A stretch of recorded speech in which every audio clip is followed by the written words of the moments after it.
The Skyline GT-R, popularly known as the unbeatable monster from Japan, is an award-winning vehicle that has been able to square up against the Porsche and their all-wheel drive 959. Have you ever wondered how digital technology enriched the R35 supercar? What are the qualities that make it stand out? In today's video, we will be bringing you a brief history of how the Nissan Skyline series of cars metamorphosed into the current masterpiece that it is today. Keep on watching to find out more.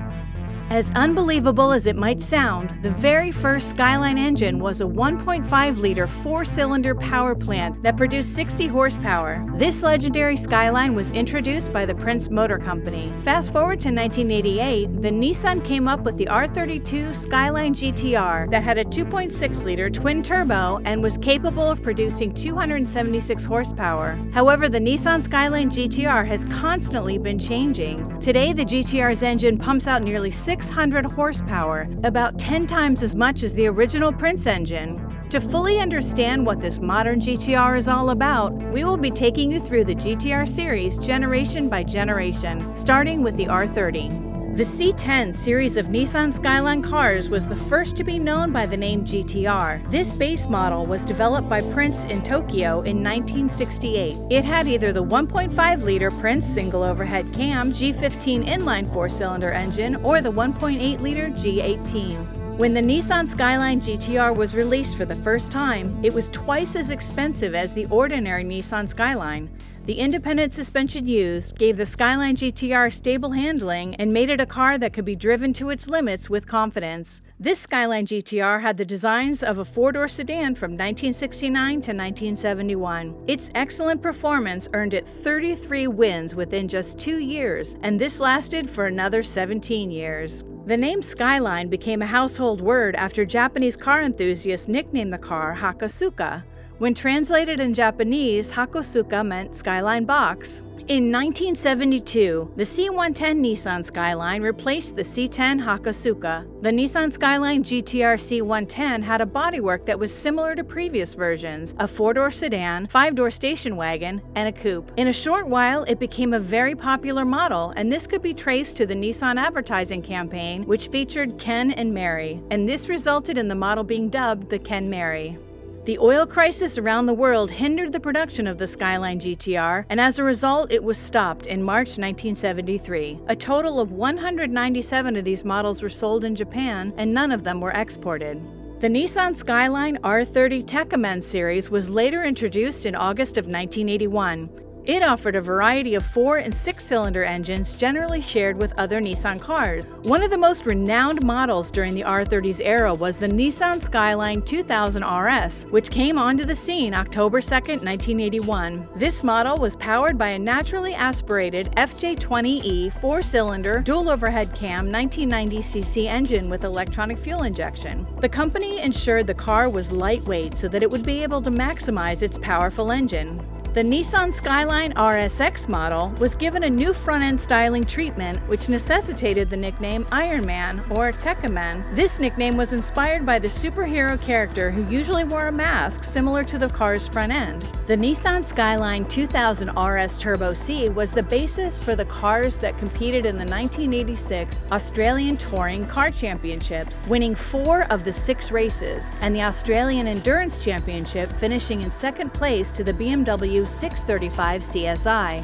Nissan won the 1986 Manufacturers' Championship and drew with BMW for the following year. The R31 2000 GT-SR from 1985 to 1987 brought new technologies that changed the future generations of Skyline GT-R models. One of these new innovations is the RB engines of the R31 series that were present in both the single overhead cam single valve and the dual overhead cam iterations. When the R32 GT-R was released in 1989, it had more features of a sporting car, offered in a four-door sedan or two-door coupe. The high-cast rear steering system was fitted in the R32 models. The R32 Skyline GT-R was built with the main goal of defeating Nissan's main opponent, the Porsche 959. The GT-R had the capacity to go quickly from the ground up.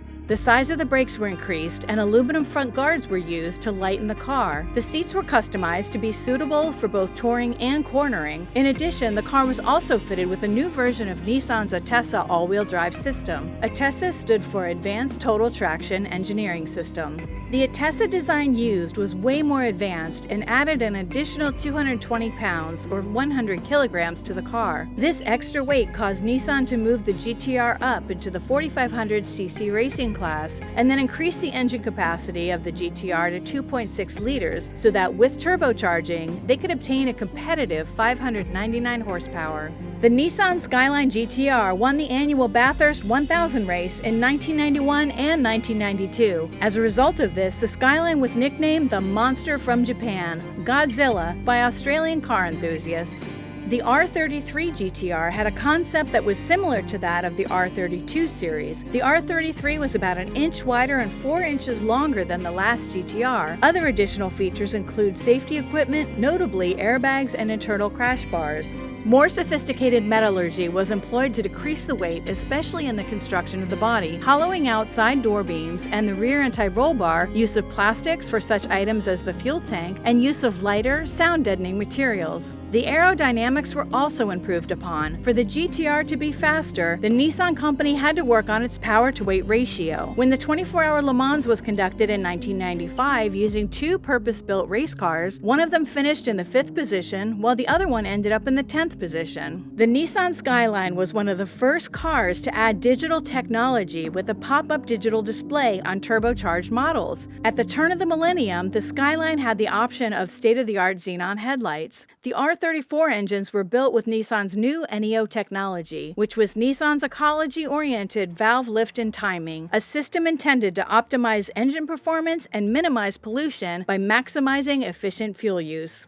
Nissan R34 GT-R models came with various optional extras, including more aerodynamic body kits, improved brake, suspension, and performance parts. All GT-R models were fitted with the all-wheel drive Atessa ETS Pro all-wheel drive system. The new R34 Skyline GT-R versions made their debut in 1999 and sported a display unit at the top of the dashboard called the MFD multifunction display. This display replaced gauges and provided information such as turbocharger boost pressure, oil and water temperature, and the G-force acceleration the car was under at any given time. The system also incorporated a lap timer with the control located just by the gear lever. Nissan's R34 GT-R came with less sporty, more comfortable-oriented suspension with ripple control shock absorbers and heated leather seats, so the driver could be warm and cozy while enjoying their enthusiastic driving. Not only was the engine redesigned, but the suspension also. The body was strategically reinforced with seam welding in key areas such as around the door frames and use of carbon fiber reinforcing. These were the ultimate R34 Nissan Skyline GT-R cars ever made. The 6th generation of the GT-R Nissan was the first to be exported to the United States, and it was significantly different from the previous cars in its lineage. This generation of GT-R was given a 3.8-liter V6 engine and a VR38 DETT, and while the high-cast all-wheel steering was not carried forward into the new model, the Atessa in an improved form was very much a part of the new look and new performance GT-R. R35 Nissan Skyline GT-R has a 3.8-liter V6 engine which produces 565 horsepower in the standard model and increases to 600 horsepower in the Specialist Nismo model. The Nissan Skyline series, which started in a very primitive form, has taken advantage of the latest technologies to develop into the present Nissan GT-R with a twin turbocharged engine. The story of the Skyline's journey shows just how much of a perfectionist the Japanese are.